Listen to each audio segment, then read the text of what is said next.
Bang! What up? What up? This is another episode of Crew Talk Sports brought to you by Crew Talk Radio, man, the number one motherfucking podcast based out of Commerce City, Colorado, aka the fucking world, man. I'm pumped tonight, boys.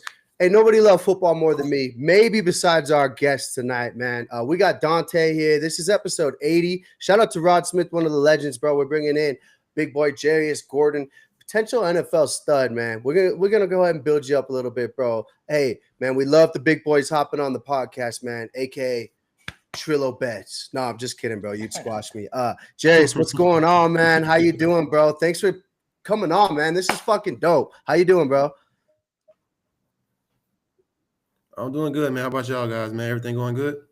We're chilling, bro. Chilling. We're fired up. I think Dante's a little nervous, bro. He used to play offensive tackle, man, and he's intimidated by you. So just be nice to him. I know you just want to like bite in on the inside and just like grip and rip. So just be nice to him. All right. Let's get in straight into you, man. We got a great episode lined up, man. We're gonna probably keep Jarius on for some NFL stuff, man. We're pumped about that. So, but let's kick into, man, I wanted to ask you a couple personal questions. So did Dante. Like, first off, tell the people where you're at, what you're doing. You went to UNC Pembroke. So what's your plan now? You got a showcase coming up, man. Give us the rundown real quick on like what you're doing now and how you're gonna, like what's your plan for the immediate future for yourself. Okay, right now I'm training for upcoming UFL Combine. That is on September 14th, which is this coming Sunday. Mm-hmm. So since I played my last collegiate year of football, I was been back home training, preparing, trying to put my best foot forward when I get there, show what all I can do. I put some stuff on film already so far. So right now I'm just trying to when I get this combine to show all I can do in front of the scouts, so they can have other teams there. So just put me on full display. Yeah, and we're gonna definitely like post your shit, bro. So where are you at now? Like, what's home for you right now as you get ready for this for this showcase? And where's the showcase at? Oh, okay. I live in Estill, South Carolina. It's like a very small town from a small town, and Nice. the combine is going to be in Atlanta at a particular. I think it's a high school. I think. Okay. All right. That's cool though. So what's your Yeah. plan for the showcase, bro? Just show up and ball out and potentially sign. So Dante and I, real quick, we're big Battlehawk fans, bro. So like if you can get a fucking way to beat the Battlehawks, that'd be dope.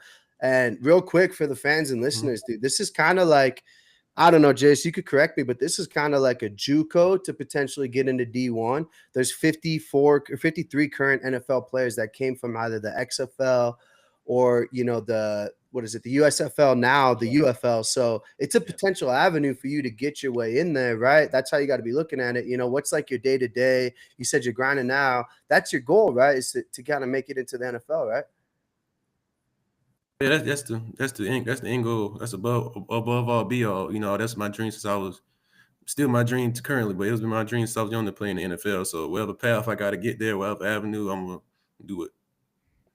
Yeah, yeah. Well, like But I said, dude, yeah, but there's I enjoy it. yeah. So what's your day to day grind look like right now, bro? I mean, I'm interested in it. I'm out of shape. I'm gonna take some notes. What's your day to day looking like? Okay, so like for example, like okay, Monday, of course, work on chest, doing bench, trying to keep my upper body strong, stuff like that. Also everything I do, I try to do in an explosive manner because we play football. We're not bodybuilders. Like Yeah. you gotta use an explosive manner. So if I'm doing bench, I'm probably do like some medicine ball tosses off the ground, stuff like that. If I do like legs, do squats and stuff like that, I'll do some plyometrics. I got a box at my house. I do some box jumps. I got Yeah. my own sled as well, so I'll be running on the sled, doing some resistance training, trying to get me faster and more agile and move around. I'm a big guy, so if I'm already faster and agile, it kind of puts me in advantage to get offensive tackles or offensive guards. Yeah, definitely. Yeah, I mean, what's like, just to kind of get a little personal, it sounds like anybody could get drafted in the NFL. I know that was a D2 school. It's hard to make it. For example, the Broncos have Quinn Meinerz. I'm not sure if you're familiar with him. That's a D2 kid. You know, in what ways did you think like the NFL draft went? Obviously it was pretty heartbreaking for you, but like I'm glad that you're using this other avenue as motivation, man. So like, what did you think? Like the NFL, like what did they not see that eventually they're gonna regret? I guess is what I would say. Like, Honestly, I feel like I should have, I feel like I played a lot more and very physical than what other guys that, I'm not trying to downplay nobody else thing. They made it to something I didn't make it yet. So they really realized their dream. So I'm trying to get on that avenue. But me, I know it's kind of hard coming from a Division II school. Other guys played at like Michigan, Ohio State. So they're gonna value the time they played rather than what the guys and stuff I played against. Guys they had 4-star, 5-star, whether it was in high school going against those type of talent each and every week. Like the SEC or the Big Ten. So now I guess that would be a knock for me and playing that type of competition. They'll use that as something to knock me as like, okay, he's a good player, but how come if he's this great of a player, why couldn't he play Division I football? Right. Yeah, well, dude, I mean, Danny Woodhead, you know him. He was Nebraska Carney, dude. The dude led the nation in rushing. He ended up playing for the Patriots, won a couple of Super Bowls, bro. So yeah, man, that's good that you kept it going though. That's awesome, man, that you didn't give it up. And it's, I mean, looking kind of reviewing your stuff, man. I mean, I don't see why you don't thrive this weekend here, Sunday. I know, I mean, I would anticipate it's a little nervous, but what, like, childhood wise, what made you want to play football? Was there a particular player like Warren Sapp or anybody that like stood out for you that you really like were like, all right, I don't want to be a running back. I don't want to be a receiver. I want to go bang some heads down low. Well, actually, to be real, like how I got into football was kind of an accident. Like I'm from a small town. It's pretty much nothing to do. Like we don't have a Walmart. We don't have no type of fast food stuff like that. So it ain't pretty much nothing to do. So my mother, she's more of a homebody, so I used to be with her a lot. So like my uncle, he was like, "You better get that boy doing something. He gonna be soft." So, so yeah, I was like 6 or 7. I started playing football, and ever since then, I just stuck with it. It was just something to do to pass time. Then I fell in love with it, and I just continue on to where I am now. Yeah, that's really the best part of football too, is the love of the game. I see you out here. I watch your videos. You pulling that sled, just manhandling it, doing the 3-cone drill. What about more the mental side of it? Tell me, are you doing anything behind the scenes, like learning defenses, learning some of the offensive blocking schemes to kind of prepare yourself at the showcase? Do you think they're going to throw you up on the whiteboard? Honestly, I don't know, but like if it comes to the mental aspect, I'm pretty good when it comes to the mental aspect for me. Like D-line is not like you playing quarterback. You gotta know a whole playbook and a whole everybody on the opposite side plus what you doing on your side of the ball. D-line. It is a mental game, but you gotta know what you're doing with your technique, your alignment, your positioning, stuff like that. But it's just more of your pride and your will each and every play. Like I'm not gonna let this guy manhandle me every play. See ball, get ball, right? See the quarterback. Yeah. Do you consider yourself like a 3 technique, a nose tackle? What's kind of your desired position? For me, I like all. Like I can play anything. Depends on what the defense is. Where 3-4, 4-3. Shoot, in college I played in 3-3-5, so I'm used to all of it pretty much. But if I could pick, I'd probably say a 4-3, playing 3 tech. That's kind of you got more space to do stuff like that. I was in a 3-3-5 and I was a nose, so it's like I was in a 0 technique, so it's like I only got a center in front of me. You can't put any much space to actually work pass rush moves. You kind of limited to what certain things you can do. And you're probably getting double teamed a lot too. So it's like, fuck, man. You feel like you're out of the play, but you're actually making plays for for your boys behind you. So yeah, was there anybody in the NFL that you watch now, or anybody in college that you were kind of watching and being like, this dude's smooth, I gotta kind of like try to simulate what he's doing? I would say Dexter Lawrence, he the nose tackle for the Giants. Oh yeah. Yes, I like how he wreaks havoc in the run game as well as the pass game. He pushing the pocket, getting his hands, fighting off on blocks, just raising havoc each play, being a game wrecker. Yeah. I just listened to Ndamukong Suh was on a podcast I was listening to, and he was talking about his best years. He felt his best years stat wise were his worst years.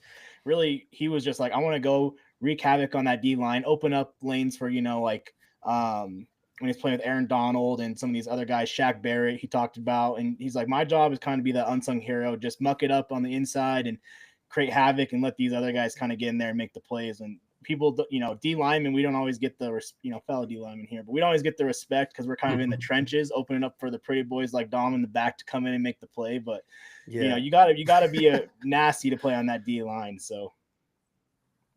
Yeah, it takes a special person to play D line as well as O line. We're not scoring touchdowns and doing all these certain other things like other things, but like for D line, I just for me, I'm a big kid. I was always a big kid, so it was out. I was playing O line to D line. It was no quarterback, no receiver, none of that going on. What are you going to be weighing in at the showcase? Right now I'm weighing in like 305. Okay, 305. Mean. Nice. Yeah, that's good. I was looking at your stats on your website. Yeah, it said 285. I'm like, man, he's gonna be quick, but I'm sure you kept the speed, hopefully, right? At 305, because you gotta be. Oh yeah, you said, you'd like to be outside. Definitely, always been fast for my size. Like I think the last time I did a 40, I was like 516. Right now, I don't feel it now. I'm probably gonna crack the fours. Oh, let's go then. Then surely you're gonna get one, man.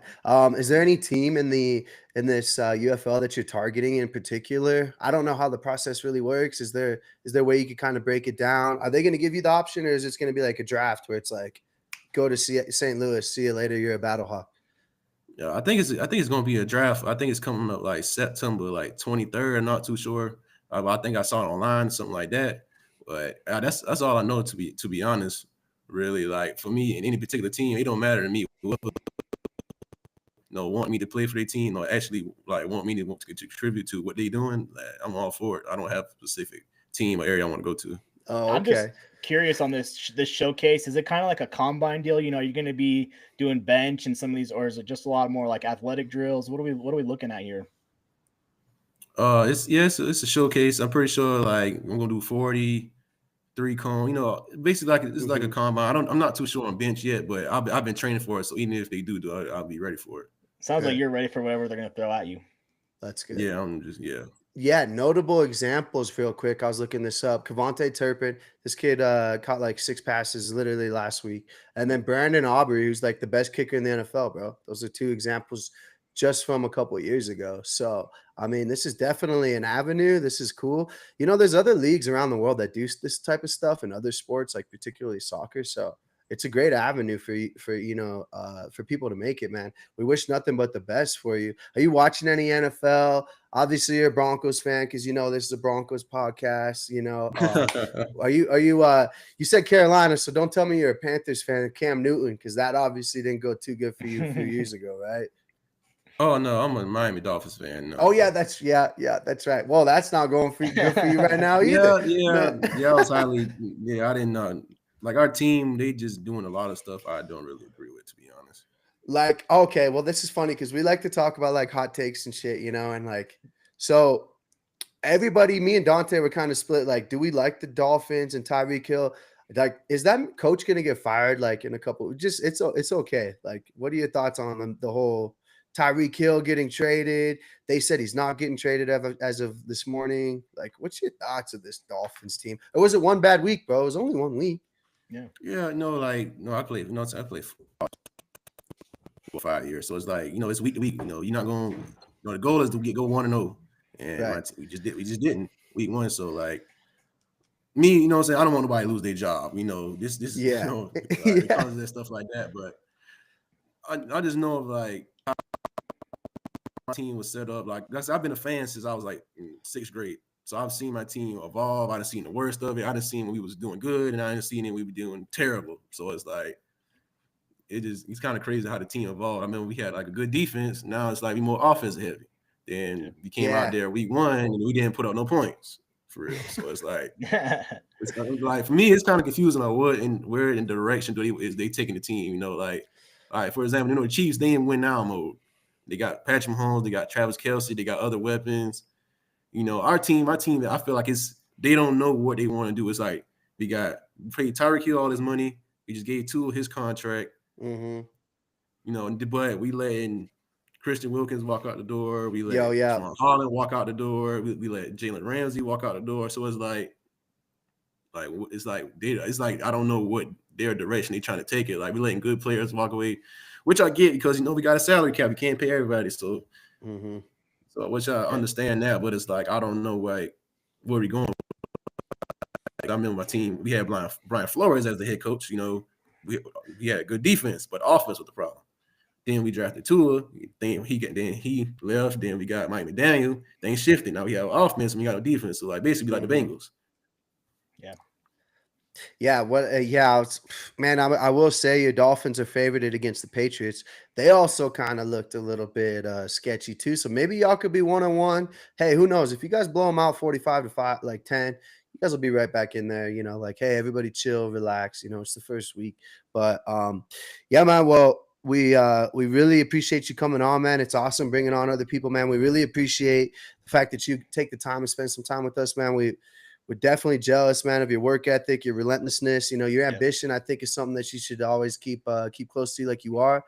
Man, we wish nothing but the best for you September 14th.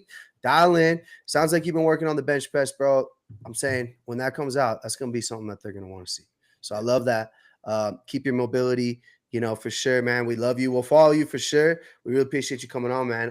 Any closing statements before me and Dante start talking shit about some other random stuff, man? This is like the favorite part of this thing that I think we've done in a minute. So we really appreciate you. So anybody out there, man, just keep grinding for your dream, man. No matter where you come from, you know, wherever your past was, let it be your present, man. Just keep working. Yes, sir. All right. Well, bro, we really appreciate you. You better get some sleep out there. I know you're East Coast time. Get some sleep, get some rest. You got a big couple days. You got the biggest day of your life, the 14th, until the Super Bowl, baby. Hey, and when Denver drafts you, you know that me and Dante will be right there picking you up at the airport, all right? Yep. Just remember that. Crew Talk Sports will be there, bro. So, good luck, man. Get some rest. We really hope nothing but the best for you, brother. Yeah, good luck. All right. Thank you for having me, man. Thank y'all guys. All right, man. Have a good night. We'll see you later. See you. That's awesome. Man, that was dope. That was dope. That was I just want to give a quick clap right there, man. That is what this shit is fucking all about, baby. Yep. We're bringing on people, man. This is what Crew Talk Sports is about. Man, we fucking love it. I love that so much, Dante. Man, really hope nothing but the best for that dude, bro. Really chill, down to earth fucking guy, man. I mean, you know, it's a risk to come on here and kind of talk to some dude. It's a risk for us to come on here, man, and talk shit. You know, this guy comes on super professional, super. I love that he was like, man, you don't want to see anybody get fired. I think that was my favorite part of that. You know, that's kind of like a lesson on me, you know. But that was fucking awesome, man. I mean, I just can't say that was enough about it, man. I'll be interested to see. We'll keep our eyes on it. We'll have to follow how that showcase goes. Yep. Yeah, we'll be following up, man. We'll try to retweet him, get him as much clout as we can for sure. All the power that we have. So, Dante, let's get into it, bro. You got NFL news and injuries. Let's go ahead and start this off. I got to crack this neutral here, and then I'm really interested to see what we got. We got a loaded episode, by the way. So, news, highlights. We got Saturday boxing. We got Saturday college football. We got Ryder Cup starting tomorrow, Dante. I'm fucking, what? Just let's start with NFL news. Yeah, bad weekend to be a couch. We're in the thick of football season. It's only week 2, week 3, but we are in it. Let's start out with the most injured team in the NFL, the 49ers. Brock Purdy is out multiple weeks, according to Kyle Shanahan. Same thing with Kittle. He's out for 4 or 5 weeks. So week 2 and the 49ers are already running pretty slim. McCaffrey, he was dealing with a calf or hamstring, and he's back and healthy. So I'm a little bit worried about the 49ers. They had a close game with the Seahawks, and then you lose 2 top players on offense. That kind of scares me. We'll get into that a little bit later. Yeah. Couple other quick injury notes I saw. Dallas Goedert, sprained knee, doubtful for this week. Aaron Rodgers has been dealing with a little bit of a back issue, something to monitor. Looking Always, like dude. he'll play, but that Steelers O-line did him no favors against the Jets, so that's something to keep an eye on. Your boy Drake London, shoulder injury, but he is expected to play against your Vikings. I think that's Sunday night in Minneapolis. That's going to be a huge game. We watched it live. Xavier Worthy, knee, he's not practicing today. Looks like he could be out for an extended period of time. Mm-hmm. Injured reserve is being considered. They're going to see what happens there. They're going to wait until surgery. Yeah, probably wait. Yep. One more day of practice and see what's going on. Here in-house, Broncos wise, Evan Ingram participated in a little bit practice was limited, so he's questionable for this weekend. And then John Franklin Myers didn't practice today. I don't know if they said they didn't give a reason why. I don't know if it was personal or injury or what was going on there. And then Dre Greenlaw didn't practice, but Sean Payton went out of his way to say that he is we're going to see him sooner than later. Cowboys, Deron Bland, good corner for them. He's out with a foot injury, multiple weeks there. So that Cowboys defense, that's a big loss. Yeah. Yep. And then the only other piece of notable news I had from today was Quinshon Judkins. He's supposed to be practicing with the Browns this week, but he actually is in New York at NFL headquarters. They're getting his whole off the field stuff situated. So we don't know if there's going to be suspension or anything there. So my ears, I'm hearing, hey, I got Dylan Sampson. I'm going to hold on to him. It seems like he might be kind of the guy there in Cleveland for a little while. Yeah, because just because the NFL or whatever happens off the field doesn't mean the NFL. They can do whatever they want. Yeah, they could suspend him 4 games just for kind of being in the news, So I think the biggest news for me is so 2 of the injuries, right? I'm fading the Chiefs. I've been saying this since the Denver sports betting show when we went live on Fox. I said the Chiefs won't make the playoffs. I'm sitting fucking pretty here. They got Philly coming in there this weekend, which we'll get into the games. But also the other injuries are San Francisco, man. I mean, I wanted to bring up a side note. We're going to talk stardom sit-ems in this weekend. But real quick, is Purcell a must start in fantasy if you have him? He's kind of like a flex, probably a later drafted wide receiver. Are you thinking input him since Kittle's gone, Ayuk's gone, Juwan Jennings still banged up? They still have McCaffrey. And if I know Mac Jones is there, what is the Purcell sitting, in terms of what do you do in San Francisco? He had a good week 1, and I think remember he got shot and he was kind of missed half of last year, so he's kind of unknown a little bit. But for me, I'm buying his stock right now just because McCaffrey could, we love McCaffrey, but his injury history, you just can't rely that he's going to be there. Count on it. So Purcell's a guy I'm targeting. I actually, call me crazy, I'm benching Jonathan Taylor this week. And then I'm putting Purcell in my flex. Okay. Well, hold on. Time out. Because Jordan upstairs, literally, so her team, she catches an L, by the way. I don't know if I told you. This was the saddest L I've ever seen. So she's up by 62 points. Oh my. She's going into Sunday Night Football. I'm like, it's a lock. I know it's Josh Allen and I know it's Zay Flowers, but I'm like, you won. Bro, with 3 minutes left, she was up 21 points. She ends up losing, dude. I didn't know what to it's her first year of fantasy. She's like, how the fuck? Yeah, hey, Zay Flowers, Josh Allen dropped I think Josh Allen scored close to 50 in that fucking league. But I think, as far as DFS goes, I'm interested to see your opinion. We'll break that down on Sunday at 7. But I would say McCaffrey's got to be potentially a top 3 must start in all fantasy, bro. C-Mac is, you got to think, man, it's the Saints. We're 1-0. Let's go in there. Everybody do their jobs. Let's not monkey fuck this. Let's just fucking catch a dub. Get McCaffrey the ball 25 times. But I don't know if Purcell is dude, the Saints are bad, man. I mean, I know they didn't look as bad. It's any given Sunday, but I'm just worried that Christian McCaffrey is just going to get a shit ton of touches, and then that'll kind of be that.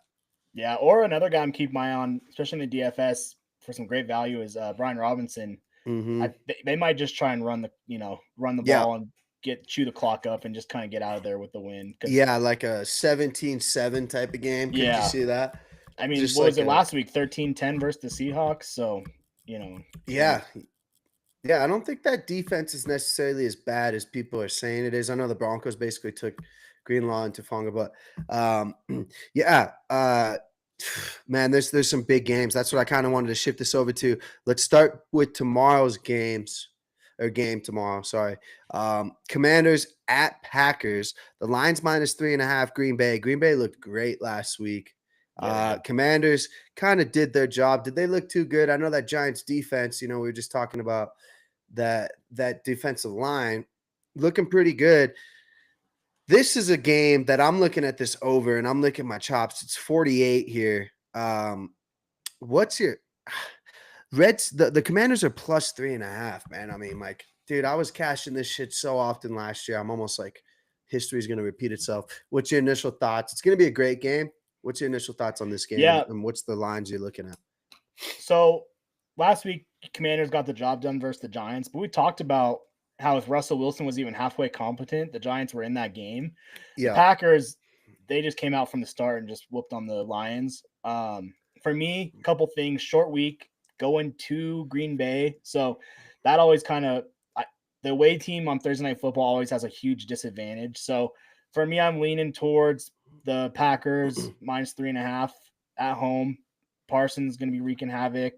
And then you said you were thinking the over. I was actually kind of thinking the under, just because two really good defenses. The Commanders strengths their defense. Packers have a great defense. So Thursday nights are just either it's going to be 100 points or it's going to be 20 points. And there's no in between ever on those games. So what's the no sweat? DraftKings is offering no sweat bet. We're chopping it up right now. Not to put you, Dante, on the spot. The fucking wide receivers for the Packers, dude. We can't even say one. You just don't even know. Yeah. Again, I didn't get eyes on this game. How did Matthew Golden look? Was he catching, like, what's the same game looking like here? Now, we touching a money line? He was a little quiet. Reed was the best receiver for the Packers this game. And then I don't know if you just saw Christian Watson. He's still out rehabbing from the ACL, but they actually gave him a contract extension. So they're pretty confident on how that's going and him coming back. Yeah. That sucks for Golden, dude. I'm just staying away from that Packers receiver room as far as anything fantasy wise. Okay, so we're throwing, and that means that we got to throw Josh Jacobs in. And then I'm sorry, so that's yours. Now I get mine. Obviously, my cousin Debo, he's in. Yep, he had a great game. And then, so rushing yards. What do you got? My lock of the game is going to be our boy Bill Jacory Merrick-Croskett. He's pretty much won that starting role. Yep. I'd like to see him get in the end zone. I think that might be who I'm riding with. So his 40 yards is actually it's just 40 yards -103. Is that something you want to be over? You got 82 last week. I like that. I like that a lot. Yeah, okay. I mean, Packers defense is good, but what about Jaden Daniels? We throw him in at 40 rushing yards -189. What are your thoughts on that? Yeah, I feel like Parsons coming off the edge. He's gonna be running around. That's what I'm saying. He's gonna be running. Yeah, I like that. Okay, so just those four legs. Again, we don't have a fucking we don't have any winner loser here. Plus player props. Yeah. Plus 1,200. Love it. Yep. All right. Jacobs, Jaden Daniels, Merritt, Debo. So low-key, I am rooting for my Commanders. You know what shitty is I bowl with shout out to Mia and Isaac. I know probably they're both listening, but Isaac's a huge Packers fan. So is Noah, his buddy, and that's who I bowl with. So, I don't have Jaden Daniels, but dude, I'm telling you, this guy won so much fucking money for me, not only in fantasy, DFS, but and then my favorite player in potentially football is Debo. So I'm loving this. You're on Bill. Shout out to Sean Merritt, our boy Choncho. I'm loving this, dude. 40-40, Jacobs, Debo. You're right, though, dude. It's too sketchy to bet on the Packers wide receivers, dude. Even their tight ends, they got Musgrave and Tucker Kraft. So I like that. 10 pays us a fucking $1.30 right there. We're loving that shit. Loving it. Let's move on to something that starts tomorrow too, Dante. And the streets don't know about this too much, bro. And this is potentially the best fucking oh wait, no, it's not the Ryder Cup. I apologize. This is the Pro Court tomorrow. Scotty's back. He's getting ready for the Ryder Cup. We'll get into that next weekend. That's when the Ryder Cup's got to be next weekend then, right? Yeah, Dante's gonna do some research. Dante's gonna do some research on that. Anyways, Dante, before we get into Saturday, then, dude, it's the biggest fight in the last 10 years. I don't know if you guys have watched that thing on Netflix. Excuse me. Canelo Crawford. Jesus Christ. You're talking about one of the biggest Canelo fans in the history of Guadalajara, Mexico, bro. I mean, I love Chivas because of this guy, too. So the thing about it, in summary, is Crawford's moving up 2 weight classes. Crawford's undefeated. Obviously, Canelo's like fucking 65-2. He's lost to Bivol, and he's lost to Floyd Mayweather, right? He's tied Gennady Golovkin, who's a fucking Hall of Fame boxer. The resume for Crawford, kind of, you could say it's not as crazy. Canelo's kind of calling him out on that. However, I will say when when Crawford fought Earl Spence, it was a 50-50 fight. Crawford absolutely blitzed him and knocked him the fuck out. I've won a ton of coin on Crawford in the past. Canelo's coming in as a favorite. Dante, I don't know who you got in this. Obviously, you know where I'm leaning, but you know, I want Canelo. What's your thoughts on the kid from Omaha, Nebraska, cruising up 2 weight classes and winning? This is going to be potentially the biggest gate. You know, you got fucking Dana White coming in on it. You got everybody. Tom Brady and Shaq did that little fucking meetup in New York City. Canelo sitting at minus 165. Bud Crawford plus 135. I've never seen Canelo this least expensive or this inexpensive. Who you got? Yeah, initially I was all over Canelo. You know, big fan of his. Terrence Crawford, he's a big Nebraska guy. That always makes me a little nervous on these, you know, anytime someone's a Cornhusker, I get a little hesitant. But looked into it kind of a little bit, and for me, boxing, MMA, any of these fighting sports, it kind of comes down to who's hungrier, who wants it more. And I just feel like some of these guys, as they get more established, they get a little bit later in their career, you know, Canelo, what more does he have to prove? So sometimes I like to just hop on these you know, underdogs. They're hungry, they want it. If Crawford wins this fight, this, you know, obviously he's our big name and it's a huge fight, but this could really catapult him to that next level. So the stage is his, it's set up for him, and it's hard to pass on a hungry dog like that in a big fight like this. On Netflix, free for everyone that has Netflix to watch, so it should get huge numbers. Yeah.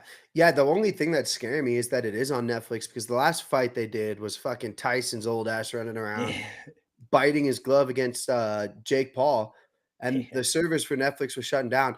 Whatever that fight might have been, let's just say, for example, there was 1 million people watching it. This is going to be at least times 10, if not times 15 that. Whenever Canelo fights, you got the whole entire country of Mexico watching it, potentially 1/3 of the country of the United States watching it, right? And then, you know, you bring it on Bud Crawford, who the world watches, but I mean, the world watches Canelo. It's going to be so fucking massive, dude. You got Turkish Al Alili. He's kind of promoting it as well. The big Saudi Arabia guy trying to bring back boxing. He's paying these guys incredible amounts, dude. I mean, Canelo's damn near making $1 billion in 3 fights. The last fight, you know, I will say, everybody's like, Canelo look bad. Kroll just basically ran away for 12 rounds and then collected his 50 million and bounced, man. It was kind of shitty for like the sport of boxing. But dude, this is it's an incredible thing that Crawford's moving up 2 weight classes. And I think that's going to be his downfall. Now, I think that, you know, the thing that's crazy too is people are forgetting about the age group here. So Canelo's only 34. Now he's 65 and 2 and what, 3 or 2 or 3 draws, but Crawford's 38, or 37. So Crawford's a little bit older and he's moving up weight. You know, I think that it's just I don't know when you can move up 2 weight classes. I'm trying to think of an example. I'm sure there's a few of them, you know, but I know that like Canelo is gonna, like, he'll eat the punches. Canelo like has a granite chin, man. You know, I think Crawford's super smart. He's gonna switch stances. That's what he's known for. Southpaw to orthodox. He switches on the fly. Nobody else in boxing is able to do that. And when he does it, it kills him. But I think Canelo has seen both so much that it's like, dude, you could just stand on one fucking leg, bro. It don't really matter. I think he's gonna eat the punches better. I love the plus 125 by decision. But dude, I got to touch the plus 380 on the knockout. I think Crawford might be getting paid, and I think he might be getting happy. And he's 37. You know, this is the last fight potentially of his career if he wants it to be, dude. He's gonna make that much money, dude. I mean, this is like from retirement money to fucking your grandchildren's are retiring. You know what I will saying? say, just as a, you know, you're the expert, I'm the casual fan here, but just as a casual boxing fan, we need to have a good fight, and it needs to be exciting, because there's been, like you mentioned, too many duds. Every time there's a big fight, it's hyped up and it's just a dud. So the whole world's watching this one. We need some fireworks. I would love to see a knockout. Yeah. I mean, I think that, you know, they're both kind of really intellectual fighters. So I'd be kind of surprised of a knockout. I'm just kind of being my little Canelo homer, like, oh, give me that plus 380 knockout. But the money line I see is just fucking butter. But I think the first 2 rounds, they'll kind of figure each other out. They're both really intellectual fighters, which is why I kind of don't lean the knockout. Like, I think it goes decision for sure. But yeah, no, as far as boxing, man, there hasn't been good fights recently. There's not really anything lined up on the schedule that anybody's really excited for. I mean, so yeah, this is like the mecca though, but it's worth it. You know, I'd rather have 3 months before this, 3 months after this, to have 2 kids that don't need to take risks like this, dude. I mean, Canelo, his legacy's damn near already set, you know, like nothing to lose. nothing to gain. You know, he's kind of already a Mexican legend.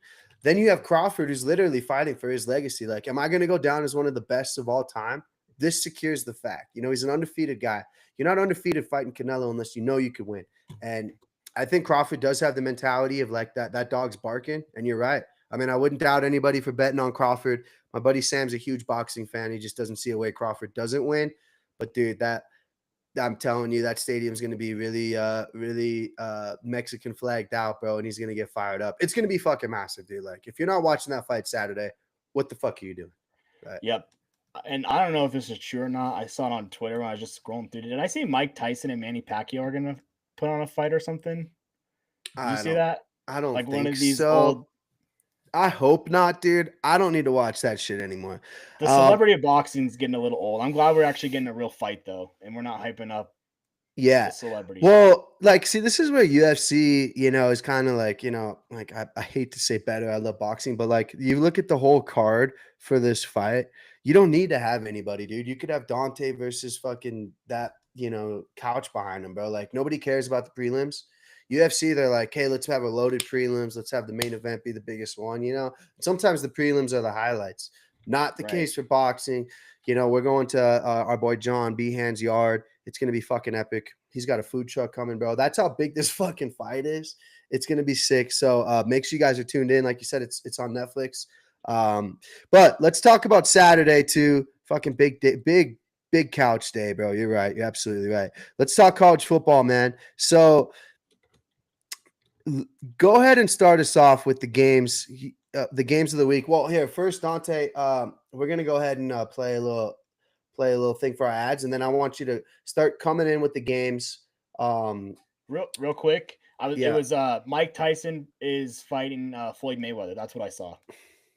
Why, dude? Yeah, Why? In 2026. So why? I mean, what weight class? It's just like the Javante. It's just a money grab. Jake Paul thing, dude. That's an exhibition fight. All right. We're going to play a quick word from our sponsors. Then we're going to talk college football. Dante, you're going to start lead them off with the games of the week. All right. All right. One offs plus by the lamps we lit. You can decorate your home. You can get them as a gift. You can modify your own. You can make them as you wish. You can get it for your parents or your homies or your kids. The lights are waterproof for that someone that you're with. We know you're going to shine. Let us show them how you live. If you really about to glow, then we can show you what it is. All right, real quick, before we get to the Saturday slate, Friday night, we got Colorado going to Houston. Big game for Big 12 play right there. Both teams open up their Big 12 schedule. Right now, Colorado's sitting at plus 170. This line's been jumping around. It was plus 160 to start the week. CU announces they're starting Ryan Staub, and then it jumps to plus 190 for Colorado. Houston's a 4.5-point favorite, so this is a game, obviously, a Colorado fan I've really got my eyes on to see how Ryan Staub looks. His first game as a starter for the Buffs. I don't know if you got a thought on this one, Dom. Obviously, I'm a homer. Obviously, I'm taking the Buffs money line, but homer fan side away. CU looked good against Georgia Tech. Houston hasn't really played anybody yet. I don't see why they're such big underdogs, especially for the success Houston's had. They have Connor Wigman, he was at Texas A&M. I don't know if you remember that name, but transfer portal QB. So I don't know if you're going to have anything on that game or not Friday night. So I look at it as like, dude, against Delaware, Staub looked great. Yeah. I just wish we could go back in time and see if he would have started that whole fucking game against Georgia Tech. Yes.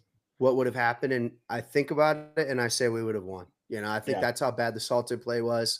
I think Salter might even get a little playing time, dude. I don't know about Juju. I don't know about Juju, man, but I could see like, here's the thing about starting Staub, and I love it because it could be really good. And we could be sitting at 2-0 if he was the starter. Then we will be 3-0. But if he has maybe 2-3 really bad drives in a row, then Deion's going to be playing the Salter, Staub, Lewis game. And I think that's why Vegas is kind of telling you, like, CU doesn't know what the fuck they're doing. But, you know, I would say that they do, and I trust Deion. I think plus 4.5 is probably where I'm leaning there. I'm not scared of Houston, like you said, dude. I think that's a good Georgia Tech, a good Georgia Tech team. They did come into Folsom, but let's be honest, dude. CU kind of beat themselves that game. I think they could have won. There's enough playmakers around CU. CU got some playmakers. They're still doing those goddamn bubble screens so fucking much, dude. That's I don't Pat think Shermer, though. That's Pat Shermer. helps him out, but I don't think that Shermer gets fired. So I think that will cruise. We got Gino pop in. Will you sick degenerate? Fuck. Just kidding. We love it. Speaking of Georgia Tech, let's move on to that big game against Clemson. Yep, Saturday morning, Georgia Tech or Clemson at Georgia Tech. Another line that's moved around a ton right now. Georgia Tech sitting at +3, +136 on the money line. They opened up at +6, +5.5, and it's gone down. People are high on this Georgia Tech team and pretty low on Clemson. They barely beat Troy last week. I mean, barely beat them. Obviously, we saw what LSU did to them. So Clemson really hasn't shown anything yet this year. Georgia Tech looked good against Colorado. That QB Hayes King, he's a dog. He's running all over. He's good. I'm leaning Georgia Tech this game. They played Georgia tough last year. They play everyone tough. They've got a unique physical style, and the thing I don't like is everyone's starting to catch on to that.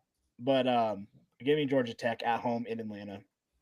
So my only conundrum with this game is, dude, is you're betting against Klubnik, who, dude, can you not see, in actuality that Clemson goes up early and now King has to try to, throw the football? I don't think that's what Georgia Tech really wants to do.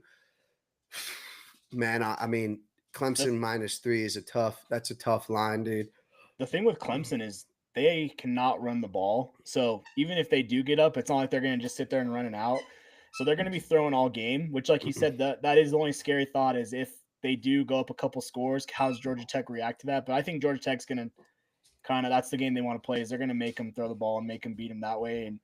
And we'll see how this is a proven game for Georgia Tech. Everyone's been high on them. If you're going to go out there and be a contender in the ACC, you got to win this game.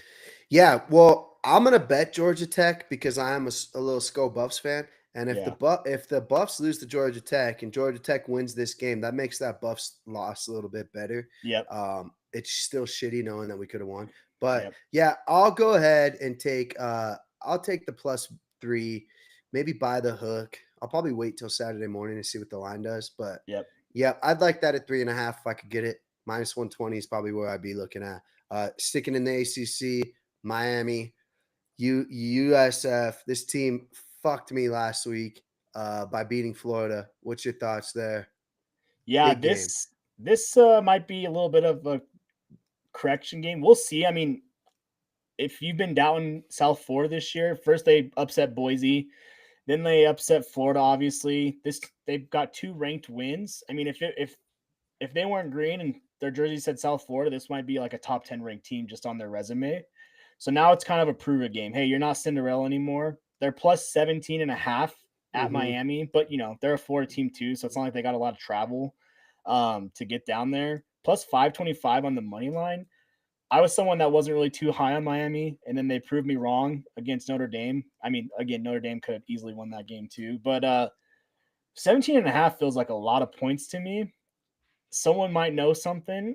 Maybe this South Florida team, like that's a lot to have 2 big games like that and then get hyped up for a third one again. So we'll see if they kind of have that reality check a little bit. They got a great coach. They got a really good quarterback. They kind of have like a little system. A lot of transfer guys start at South Florida and then hit bigger schools like Bama and stuff like that. So I think I'm going to be leaning South Florida spread +17.5 here. That's a lot of points for a team that's proven it 2 weeks in a row. Yeah, these motherfuckers killed my parlay last week, dude. All I needed was Florida to win. I mean, we did say that was a potential underdog to watch. Yeah. Can they do it 3 games in a row?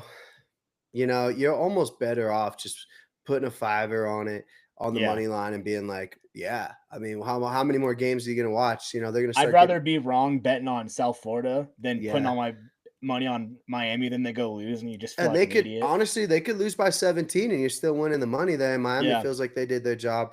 Yeah, that's a tough one. Fuck, that is tough. I'll ride with you on the 17.5. Speaking of Florida, let's talk about Florida LSU just because it's next on the DraftKings line here. My God, Florida is in shambles, dude. That coach is, if there's a hotter seat than the kid from Bama, it's this guy from Florida, dude. This was a team that I was high on, playing another team that I got winning it. My God, dude, is LSU in a good spot. Spreads -7.5, over under 47.5. This is at Death Valley. I think this is Death Valley for Florida's head coach as well. I agree. I'm loving LSU this week. Another team where we beginning of the season, we're like, we're gonna make LSU prove it to us, and they have. I mean, they got some real talent on that team. Florida's in panic mode. Let me tell you their schedule. So they got LSU. Mm-hmm. Then after that, they played Miami, Texas A&M, and then they got Georgia in a couple weeks after that. So like Florida's looking down like, hey, we got to win this game because it doesn't get any easier from here. And they've already lost one, so they cannot afford to lose again. So it's like, do you take the desperate team, or is the desperation going to be too much and they're just going to crumble under the pressure? That's kind of what I see happen. LSU's defense is so good. Obviously, their quarterback's he's the Heisman favorite right now, looking at the odds. So is he? Yeah. Yeah. Give me LSU. I'm taking the spread 7.5. That seems like a lot of points, but I think they're going to be fired up, and I think Florida is going to just kind of be still recovering from last week and being like, "What the hell happened?" Let me ask you: do you think Florida was looking at the gauntlet of their schedule as well as this game last week when they were playing USF at home? It's like, God, dude, if they would have won that game, they would have had. I mean, you almost got to say it is coaching, dude. I mean, I watched that SEC thing, and I'm like, I actually like this guy, dude. I love Legway. That's the thing, is Florida's got the talent to hang with LSU for sure. But at the end of the day, coach, I mean, everyone was kind of shocked that the coach even made it back for this year. Yeah. And, he's already on the hot seat. So, when you lose that locker room and guys start to lose hope, and this early in the season, you're like, oh, great, SEC's done. Playoff chances are done. Now we're just looking at the portal. We're getting a new coach. So things could go south for Florida fast. So that spread 7.5. Are you trying to buy that hook down to 7 is what you would try to do? Or like, is this the over under is 47.5. I don't think, LSU, when they played Clemson, that didn't get close. Florida, obviously, that didn't sniff close either. So like, what's your thoughts on that over under? Yeah. LSU's got good defense, but I do kind of like the over here. I think both teams could score, maybe a little bit back and forth game. But the offenses for LSU and Florida really struggled last week. So I think that's why that, college football wise, 47.5, that's a pretty low total. Yeah. So I'm not going to touch that just because it's hard to say what's going to happen there. You don't know which team's going to show up, but I'm not even buying the hook. Maybe I'll buy up and get it at like 8.5 because I'm pretty confident. Really? And I'm pretty confident in LSU. That the more I look into it, I just think they're going to come out and be ready to play. LSU, Death Valley. Dante's riding with the 7.5. Yeah. Love it. Another big SEC team cruising into Notre Dame, bud. Wowzers. Yeah. Texas A&M catching +6.5. Notre Dame -258 on the money line. Wow. Another tight butt cheek game. They put them both at 5:30. LSU, Florida, Notre Dame, Texas A&M, 5:30. What the fuck are we doing here, dude? I mean, Texas A&M, I can never figure this fucking team out personally. No. Notre Dame, we just lost to them against Miami a couple weeks ago. I'm going to be riding my Irish. What's your thoughts on this game here? +6.5 seems pretty steep.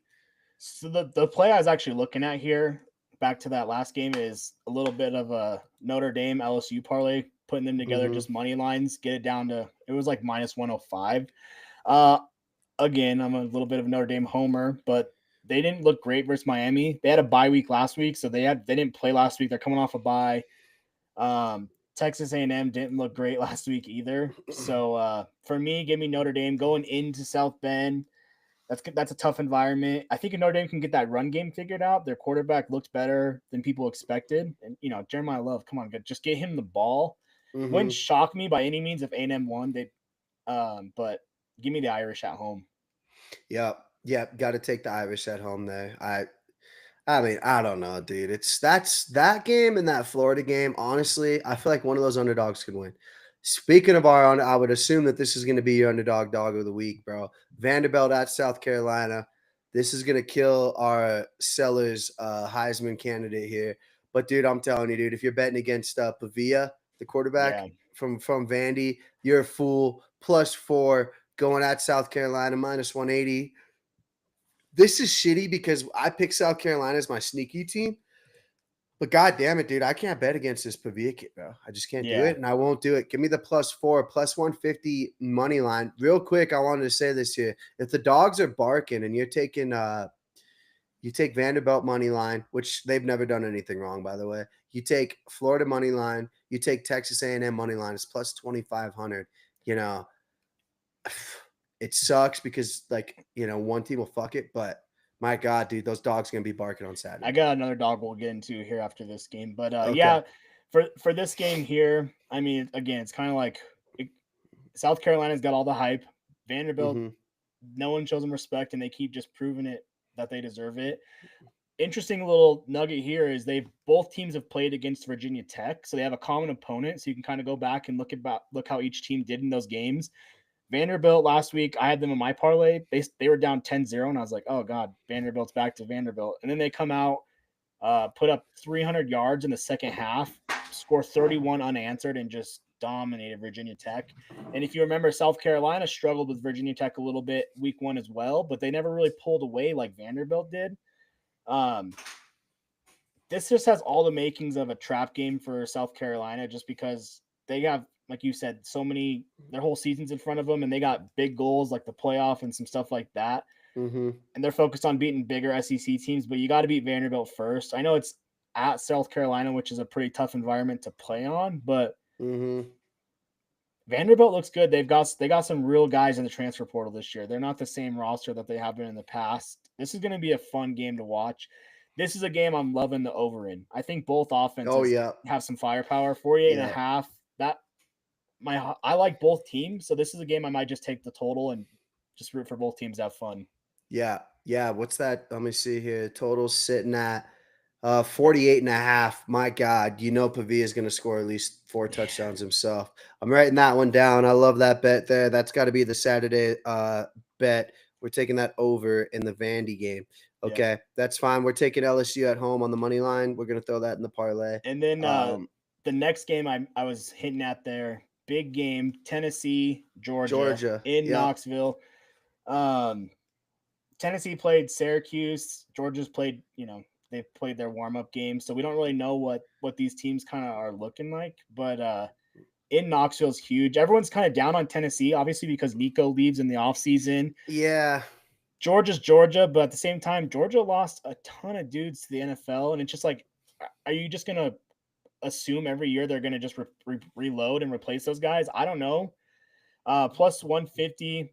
Tennessee's plus 3.5. Give me Tennessee money line there. I think in Knoxville, people are sleeping on Tennessee because Nico left, and everyone's assuming they're going to have a worse year. But that Tennessee defense is legit. They are really good. They've got 2 really good running backs, and they're just going to try and run it at Georgia. So we'll see if Georgia has the dogs like they always do, then it should be fine. But that should be a defensive struggle for Tennessee, though, don't you? I mean, these SEC games are so tough, dude.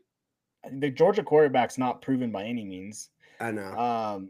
They lost their running back. Same thing last year. He's supposed to be talent-wise one of the best running backs in college football, but he could not hang on to the football. Fumble problems all year. So if Tennessee can get a couple turnovers and just kind of keep the ball out of Georgia's hands and run it down their throat and wear them out, I like Tennessee at home on that one. So Tennessee plus 3.5 in the parlay. Are you fucking kidding me? Yeah, I'm looking at a hungry dog parlay here. Georgia Tech, Tennessee, what we got? And then Vanderbilt. If you can put those 3 together, we're looking at plus 1375. And I could see that happening. Well, let me give you a favorite lock of the week here. I wrote this one down earlier. Iowa State cruising into Arkansas State. Line's 20.5, which is begging this team to win by 21. Dude, Arkansas State lost at Arkansas last week, 56-14. And I swear on my daughter, Iowa State's a better team than Arkansas. I know it. I know this is at Arkansas State. Iowa State's done everything right. They've, they blew out Kansas State. I know people are calling them frauds already. I saw they were -1.5 point favorites over a shitty team too. I think that Iowa State cruises here. Rocco Beck is legit. It seems this team's geared up to win the Big 12. They're 3-0. You know, they beat a stinky Iowa team, which, by the way, that quarterback for Iowa, he's not good either. Gronowski or whatever. Yeah. I was watching that game, almost fell asleep. Yeah, that's going to be the Trillo Bets lock of Saturday. You know, we're going to throw Iowa State minus 20.5. We're definitely not going to buy it at 21. What's your thoughts on that game real quick? Yeah. I mean, Iowa State, I try to bet against them every week. 2 weeks in a row, I'm not going to be wrong week 3. So time to jump on the Iowa State bandwagon. They've done everything to prove it this year. So give me Iowa State spread there. Yeah, I mean, dude, if Arkansas did it, you know, it should be no problem for my Iowa State squad. All right, yeah. So we got to do. Is there anything else from Saturday and college football slate? It feels like there's some really good games. Only other game you might have your eye on is Minnesota going to Cal. That's pretty much a pick 'em. It's gone back and forth on there. Right now, Cal's plus 110 at home, but that Cal QB looks pretty good. Minnesota, they're always a tough-nosed, run-heavy team. So that's a game where I'm not touching it just because I have no idea what's going to happen. And if I bet on Minnesota, they'll lose. If I bet on Cal, they'll lose. So, but that'll be a fun game to watch with the 8:30 kickoff. I don't know if you got to play there. And then the only other game, I'll have boots on ground. Utah going into Laramie. Yeah, Wyoming. I was just going to ask you. Yeah, 23.5 plus 1,300. I already know you're going to get drunk and put a tenner on it. How does Wyoming get the dub knowing they have the worst offense I've ever seen? Yeah, well, they scored 31 last week, which was Who'd they play? Northern Iowa. Yeah. Hey, Wyoming is tied for third in college football with Ohio State for best defensive for points allowed. So what's the weather going to be like, dude? I mean, let's be honest. That's nice. It's going to be like 60 degrees at kickoff. The thing I'm looking at for Wyoming is in the elevation. This is the highest elevation stadium in all of college football. Utah plays a huge game next week against Texas Tech. So we just mentioned a little bit like some of these look-ahead games. Could this be a possible look-ahead for Utah? We'll see. Obviously, I'm not like counting on Wyoming to win. I like the spread, and I will be putting a little on the money line. But, you know, that's just because I'm going to be there, and why not? But, you know, anything could happen. Wyoming did upset Texas Tech 2 years ago, another Big 12 team in Laramie. So, hey, anything could happen in Laradice. The only thing that could possibly happen, and we're right, is that they just look past you guys. That's yeah. The only way I could see that, but who knows? I'm sure the Rockies are fucking beating the Dodgers right now because that's the type of shit that you would need to happen. And given Saturday, right? Real quick scoring update. Dodgers are winning 4-0 against the Rockies. Big shout out to my Twins. They lost today. Motherfuckers. Yeah, at baseball, Dante, I wanted your thoughts real quick. If you could pick a team to win it, I'm riding Milwaukee. Who do you got winning it this year? Have you been even paying attention? I know it's super off topic. If I'd like to bet on a team to win, give me the Dodgers, just because why are we betting against, you know, what are we doing here? They always win. It's just kind of how it goes. One dude's down, they just find another guy. I like the Blue Jays a little bit. Bo Bichette's my guy. So if they had a great kind of middle part of the season. They've faded off a little bit, but they can get the bats going. They've got some good pitching. So give me the Blue Jays as kind of who I'm rocking with. I just look at it as like, you know, who's got the pitching and, you know, like top 5 offense, right? Yeah. And Milwaukee is second in offense and pitching. Now, the other team that I see coming from the AL, because I think the AL is a lot weaker than the NL. So Dodgers, Milwaukee, you know, the Cubs, those are, you know, 3 teams that are, you know, they definitely could do it. But Philadelphia, fuck me. It sucks because I don't really like, you know, that Philly shit. As far as any sneakers or underdogs, dude, you're still getting really good value on Milwaukee because of teams like the Yankees and the Dodgers. That takes all the public money. So dabble in as you can. I got them winning the NL Central already, so that's fucking money. Would love a Mariners bet though, honestly, because Mariners who's plus fucking the big dumper, bud? I love him. So yeah, that's just real quick. I am sitting on the Astros just because God knows how they are, and you know, I got them winning it. I got Milwaukee winning it, and I have the Phillies winning it. So those are my 3 little bets, and plus the Milwaukee one that's gonna cash out, give us some NFL money. Speaking of NFL, Dante, it's time for let's get to it. The Crew Talk Sports pick the spread, motherfuckers. We didn't do a breakdown. That's on our producer Ed Vinyls. So we'll have to do an update. Maybe on the Sunday scaries, but we want to get this out because otherwise it's not legit. So, Dante, I got real quick off the top of your head. Do you know who's leading after last week? Okay, so let me pull it up real quick because I can get it done in like 10 seconds. You got the scores? Like we were pretty. Do you have the scores up? Pull up the scores, and then I will run down the See where we stand. Oh, fuck me, Dante. Dismiss.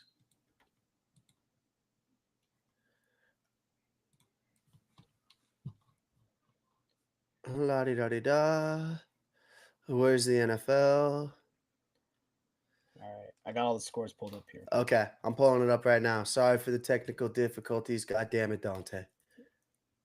I'm just curious because there was a lot of games we kind of hit on, and then there's a few I just completely missed. So I'm curious to see where we landed. Overall, it was a good first week of NFL, though. I feel like we kind of knew what to expect. This week, I'm actually a lot more on the fence about these games than I was last week. Last week, I felt pretty confident. This week, I'm like, throw it. All right. So Cowboys only lost by Cowboys lost by 4. Okay, so these are red. So you guys won that. These are green. Next game. Chiefs, Chargers. So Chiefs lost. So that's red. Chargers won. Hold on, I'm breaking it down. Here, should I just share the screen? Let me share it real quick. Yeah. Share.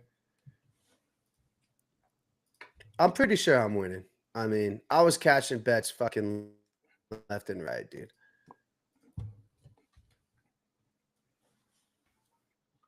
I had a horrible afternoon slate. I was perfect almost in the morning, afternoon, horrible.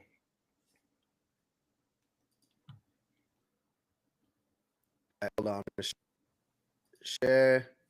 I got too many tabs open. Dante, I'm coming back. Can you hear me? Yep, there we go. All right, we got you. You see it? Yep. Yeah, I got to close some tabs here.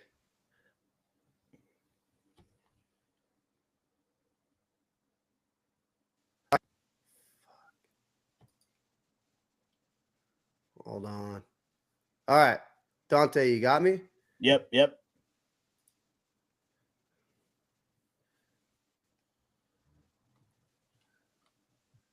Ooh, okay. I'm back. Sorry. I had to grab a beer real quick. You got me loud and clear? Yep, we got you. All right. So, Commanders, they did not cover, or they did cover.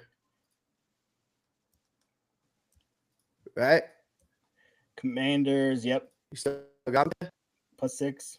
Cat, Giants. Who the fuck picked that? You did. Dummy. Bengals did not cover. We're squad losers there. No. Dante, Cardinals covered.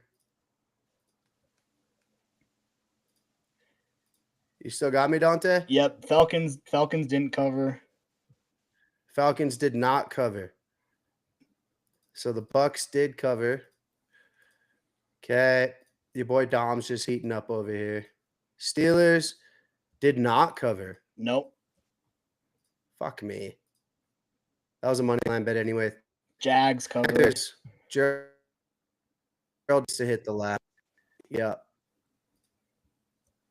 Panthers, red. Patriots did not cover. Shout out to Gerald. Yep. Raiders fan, Gerald.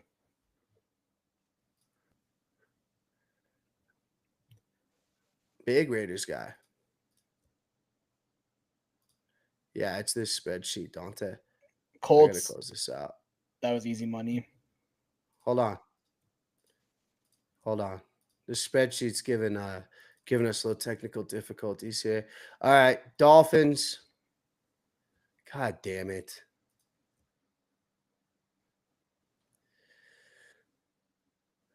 Colts there for a nice, decent stretch. You got it on the Colts. We all lost on Broncos 8.5, which was bullshit. By a half a point. I bought the hook. No, I'm just kidding. 49ers covered. Seahawks did not, right?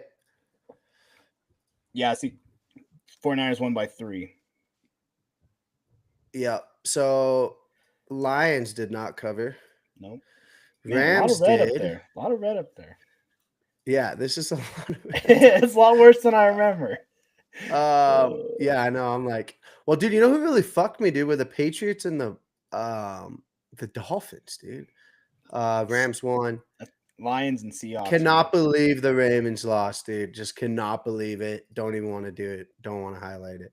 So we got that. Vikings won. That might have put me over the edge of beating you clowns. Bears did not. Okay, so in summary, 1, 2, 3, 4, 5, 6, 7 out of 1, 2, 3, 4, 5, 6, 7, 8, 9. Evan, nice old 7 and 9. Okay, Chillo bets 1, 2, 3, 4, 5, 6, 7 and 9. Jesus Christ, Dante, 1, 2, 3, 4, 5. That would be 5 and 11, brother. You need to hit the lab. I know. Gerald's 1, 2, 3, 4, 5, 6 and 10. Not too bad. That's why we don't play against the books, man. We just find value for you guys. All right. So, I'm gonna write down these picks. We still got to get Gerald's and we got to get Evan's picks. But let me stop sharing this screen. Give this fucking thing up. There we go. All right. Boom. Layout.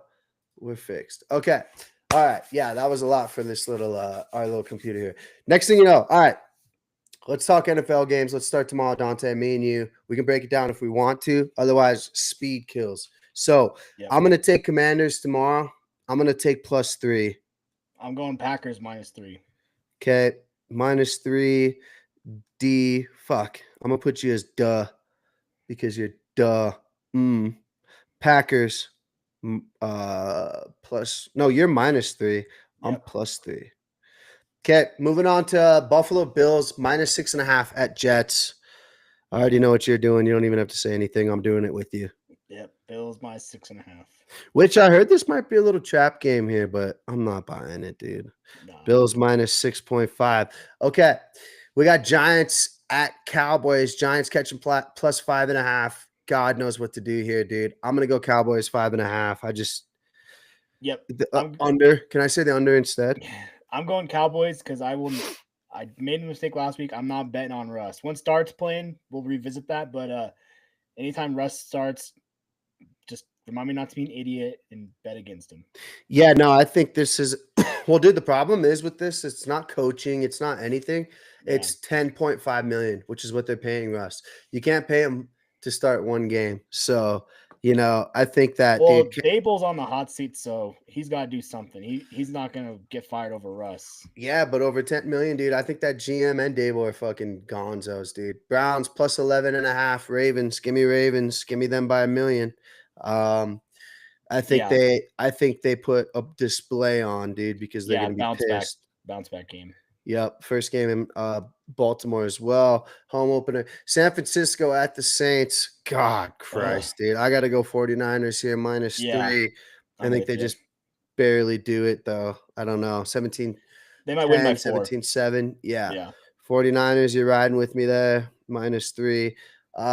Jags at Bengals +3.5. I'm going to put my money where my mouth's been. Give me the Jags +3.5. I don't think the Bengals look great. 7 yards of offense last week. This isn't Cincinnati.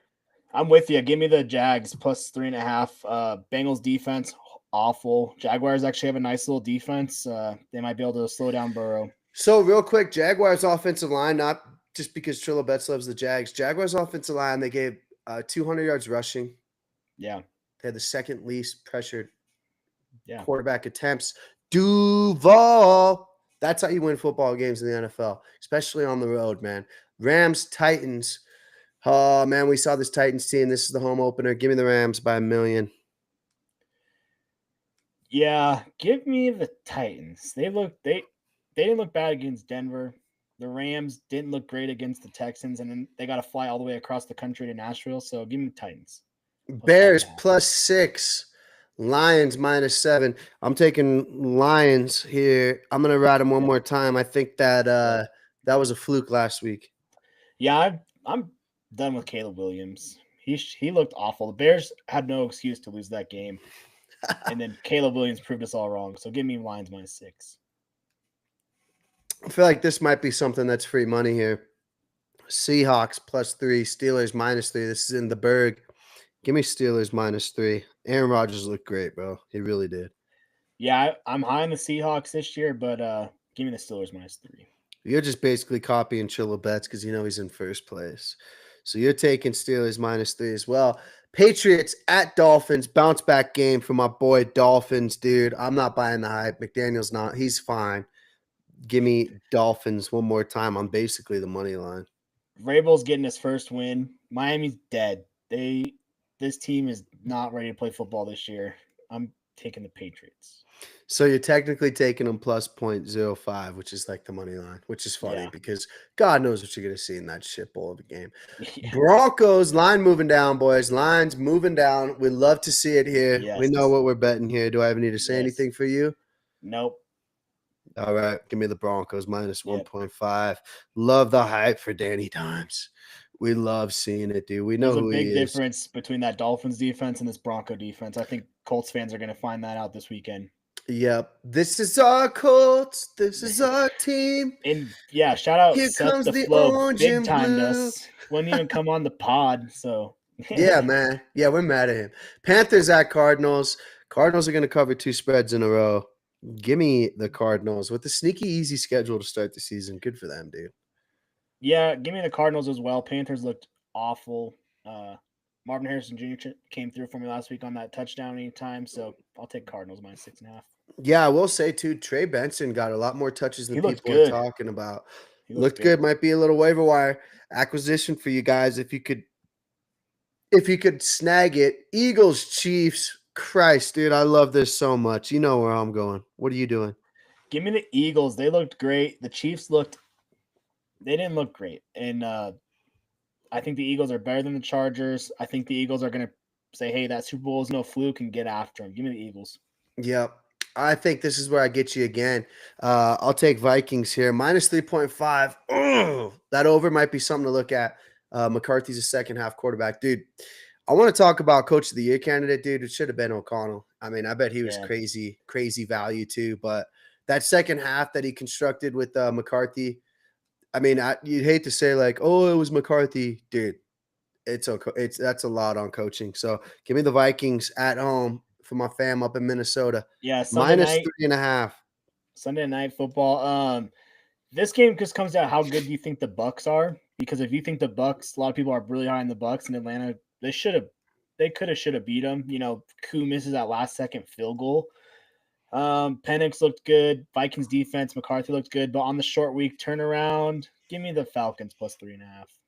You just love them, dude. Shout out to your brother Gino. Falcons. I told Gino if they lose this game, I'm done. You're done.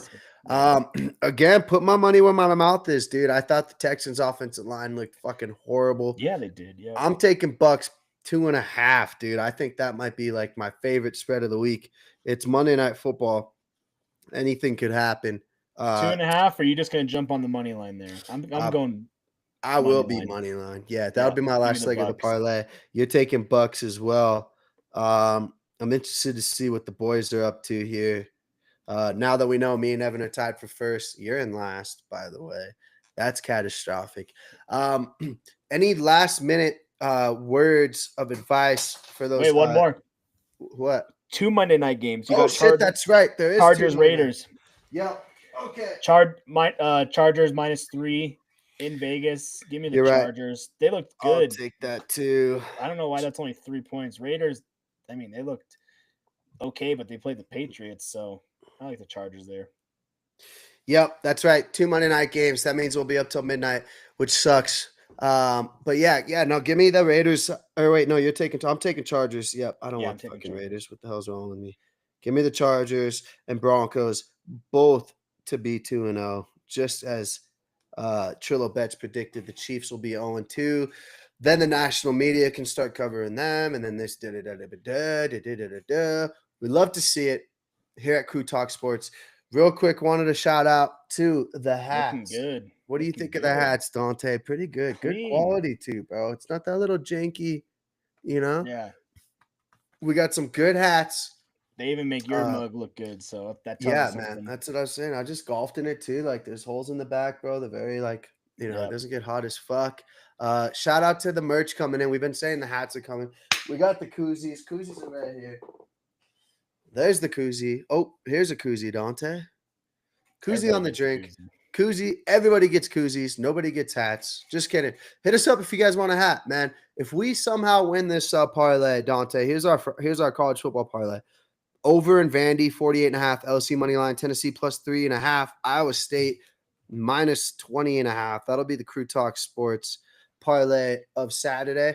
Yeah. Should we throw Canelo in there and just make it a mind? Well, it's conflicted. I feel like the Canelo's got to be a multiple unit bet anyways. So that'll be the college football parlay of the week. Real quick, did want to cover last week, Dante. You thought I didn't write it down.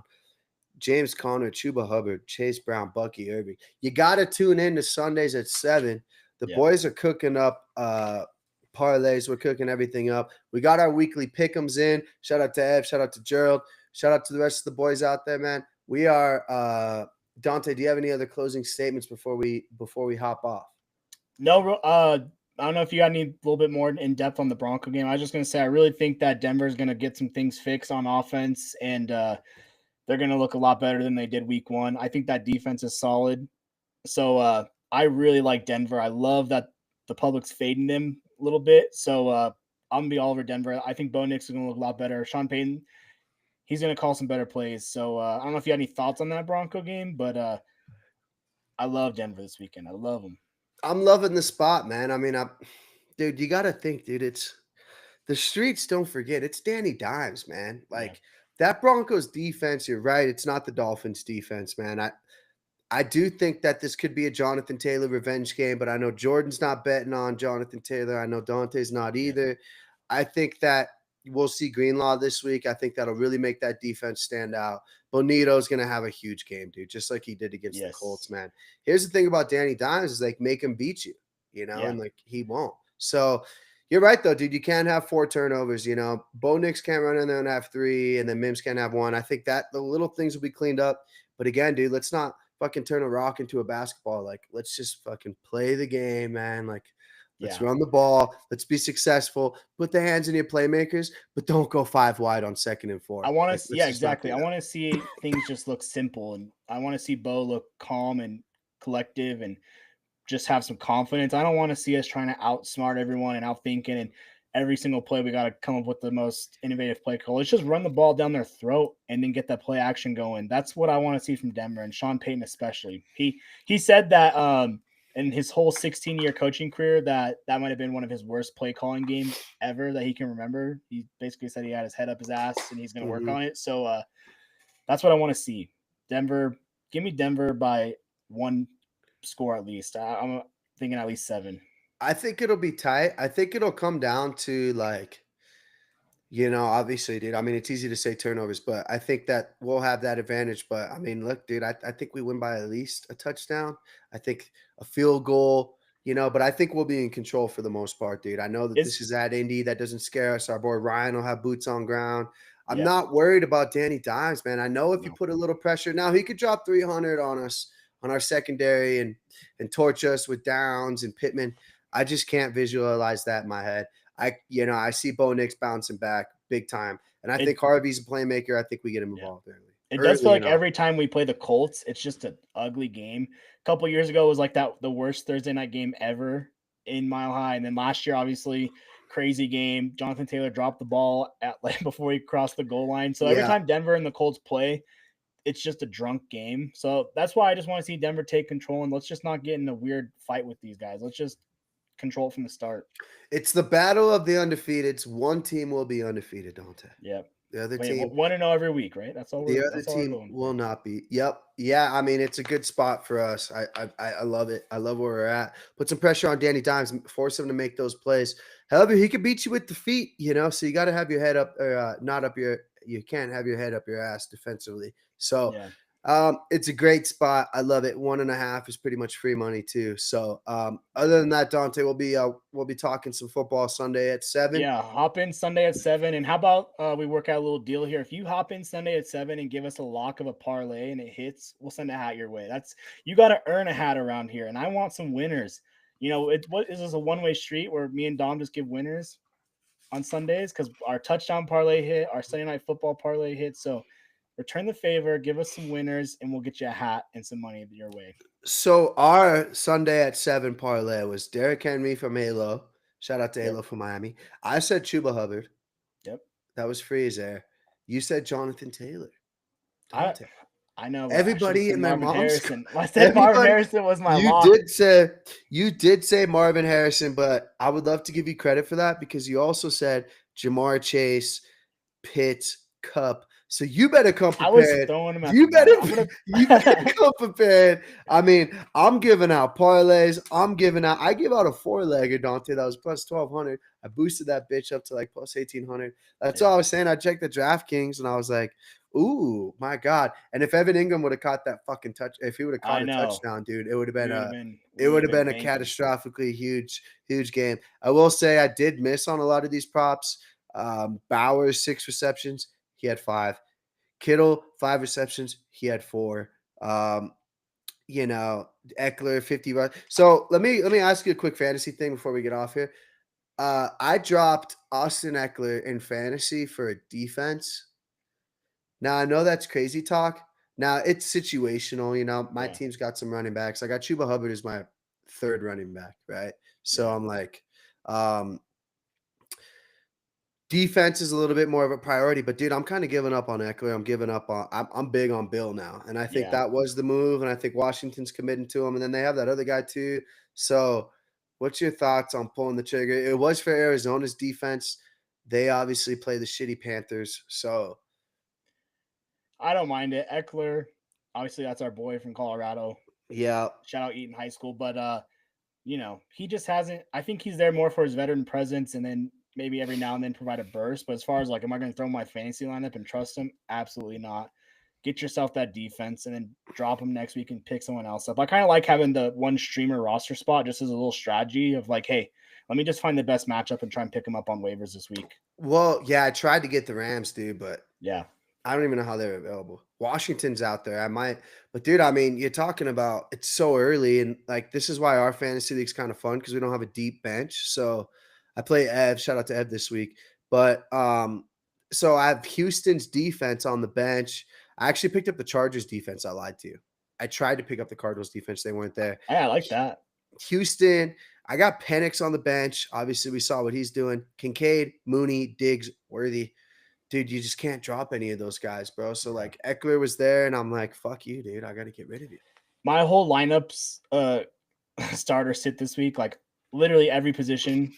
My bench, every single position last week on my bench outscored the starter. So, I'm going to have a whole roster full of questions for you Sunday at 7 when we go live. So, be ready for that because I don't know what I'm doing this week in fantasy. And that's like, you want a good bench, but then the problem is when your bench is that good and every week you're playing that guessing game of like, matchup based. So I'm going to have multiple guys. I'm looking for advice on Sunday from you. Yeah. Well, we'll have to follow up on injury too. London's hurt. I have Mooney. Neighbors I saw didn't practice there. He was limited in practice. We got to follow up on the Worthy news. There's a lot of fantasy talk, man. Make sure you guys hop in. Other than that, Dante, it's been real. We got to edit this shit. We got college football tomorrow. We got NFL tomorrow. Friday is going to be the big CU game. What time's that game at Friday? 5 Mountain Time. Oh, man, that's going to be perfect, dude. I potentially will not leave my couch from 5 to 5. Sunday, bro. Sunday, dude. Broncos playing at 2:00. Oh, Christ, dude. I'm not even going to go anywhere either. But anyways, it's been fun. We will see you guys Monday night. We could potentially cook up some parlays and then sweat those. So we'll be technically, Dante, hopping on right on Monday with the Chargers and Raiders, so we could potentially kind of maybe hop Sweat on those bets live. Yeah, we could sweat those live. So we'll make some sort of same game parlay with the crew, post that shit out and sweat it. Other than that, it's been real. It's been fun. Dante, I can't say that it's been real fun, but it is what it is. All right. We'll catch you guys Sunday at 7, bright and early.